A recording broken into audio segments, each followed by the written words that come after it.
Survived by one son, Jeffrey, and his wife Robin Aislinger of Union, stepson Tom and his wife Carolyn Rigdon of Farmington, daughter Jacqueline and her husband Phil Emily of Farmington, stepdaughter-in-law Carol Rigdon of Farmington, sisters Verna Mae Whitaker of Festus, and Margie and her husband Dick Lewis of Florida, 13 grandchildren and 16 great-grandchildren. In addition to her parents, she is preceded in death by her husbands, Jack Aislinger, and hopefully I'm saying these names right. If I mess them up, forgive me, or correct me, one or the other. Elmer Rigdon, also one stepson, Jim Rigdon, daughters Linda Morgan and Kathy Loudamander. Did I say that right? Loudamander. Okay, brothers Gene Pogue and Roy Pogue, sisters Nina Sigmund and Rosie Kitchen and Goldie Keene. Cohen. Okay. Thelma enjoyed attending church, woodworking, sewing, refinishing furniture, and cooking.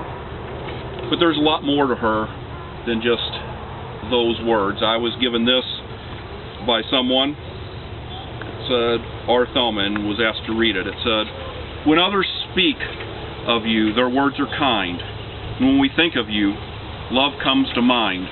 A Christian who loved with her heart and soul, always willing to give more than you know. You lost so many loved ones before their time. Your trust in God gave you strength to climb. You have truly earned your time to rest. Knowing you makes me feel blessed. You continue to show us your loving care. We now speak with you in prayer.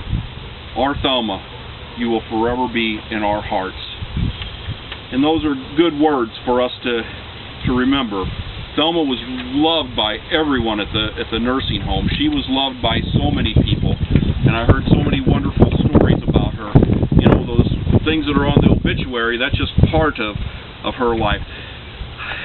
As Jeff was talking to me about the things that Thelma did, one of the things I noticed was that it's a person who could see the possibilities. You know, there are some people that they can look at something and they can say, "Oh, that would be fantastic," and other people look at it and say, "What is that?" Like furniture. She evidently refinished furniture, and you know, I'm not one of those people who's artistic or anything like that, but she could take a piece of furniture, I understand, and refinish it and make it look beautiful, something everyone would want. She could take the ingredients for food, and she could look at them, and she could say, "Oh, I know what I'll make with that," and come up with a fantastic meal. She loved to write poems. I was told, too, that, you know, look at some words. Don't ask me to write a poem. I'm not going to be able to do that ever. But, you know, someone like her can look at some words and say, they fit together. They have meaning for our lives. Out of that, you know, she looked at people and she said, they have possibilities. She was non-judgmental, is what I was told. Is that she loved you, who you were, where you were, whatever happened. She loved everyone. She loved God's creation. She loved the birds, I was told. She loved being out with the grandchildren, great-grandchildren, to be able to see them, what God had created in their lives and what He was doing. You know, it takes a very special person to look at things and see the possibilities, because in today's world, so many people don't see what God can do. But Thelma, she did. She saw what God could do in her life. And some of the words that help us most at a time like this come from the 23rd Psalm. And most of us here probably know that. And the 23rd Psalm says, "The Lord is my shepherd. I shall not want. He maketh me to lie down in green pastures. He leadeth me beside the still waters. He restoreth my soul. He leadeth me in paths of righteousness for His name's sake. Yea, though I walk through the valley of the shadow of death, I will fear no evil, for Thou art with me. Thy rod and Thy staff, they comfort me. Thou preparest a table before me in the presence of my enemies. Thou anointest my head with oil, my cup runneth over. Surely goodness and mercy shall follow me all the days of my life, and I will dwell in the house of the Lord forever. Now in these words, we see a lot of things about God and about how He helps us through life. It begins by talking about the Lord is my shepherd, I shall not want. And the reason why we don't want is because of the fact is that God takes care of all of our needs. Thelma knew that because when those empty parts of her life came out and that she hurt because of the loss of her children, she let God fill those empty spots. God is our sufficiency in these situations. There was a Sunday school teacher who asked the kids in her class, do any of them know the 23rd Psalm? And one little girl raised her hand and she said, yes, I do. And the teacher said, would you share that with us? And she said, the Lord is my shepherd.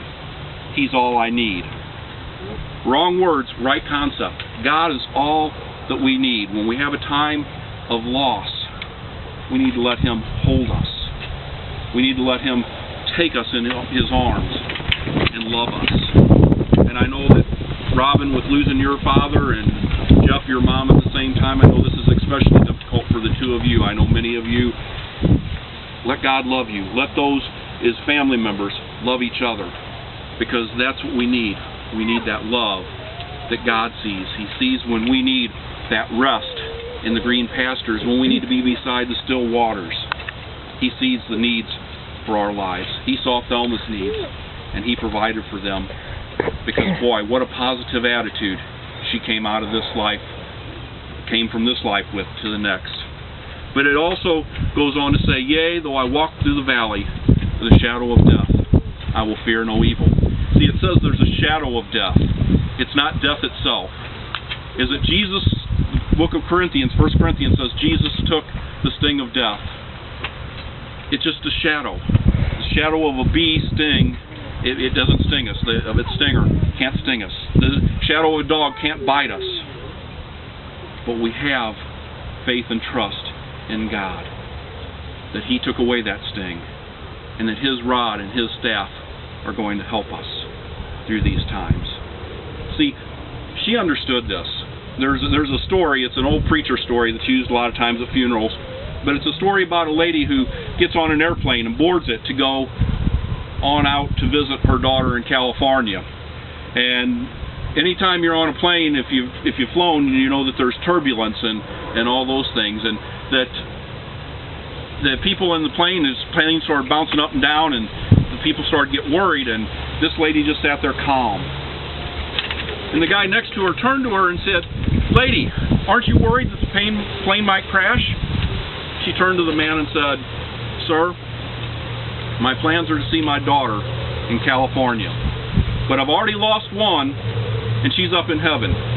So whether I go to California or I go to heaven, it doesn't matter to me. I'm going to see one of my daughters. That's Thelma.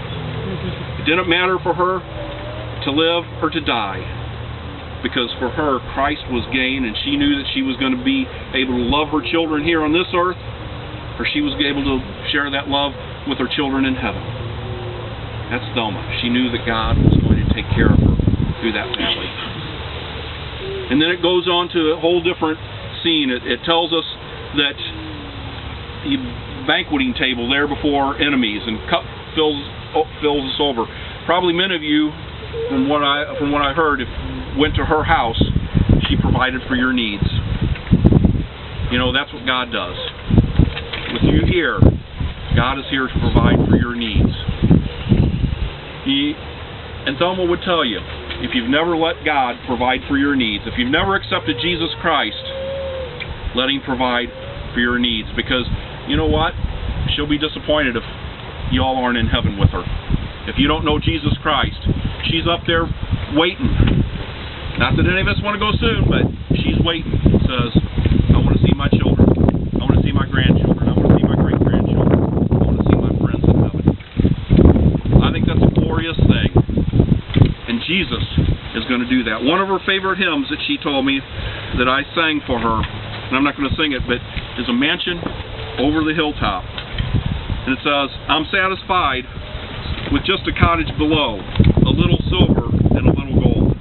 But in that city where the ransoms will shine, I want a gold one that's silver lined. Don't think me poor or deserted or lonely. I'm not discouraged, 'cause I'm heaven bound. I'm but a pilgrim in search of the city. I want a mansion, a harp and a crown. I've got a mansion just over the hilltop in that bright land where we'll never grow old. And someday yonder we will never more wander, but walk on streets as pure as gold. And that's where she's at now. She's there in her heaven, walking those streets of gold with those who have gone before. She loved music. She loved to sing. She loved to be able to sing the praises of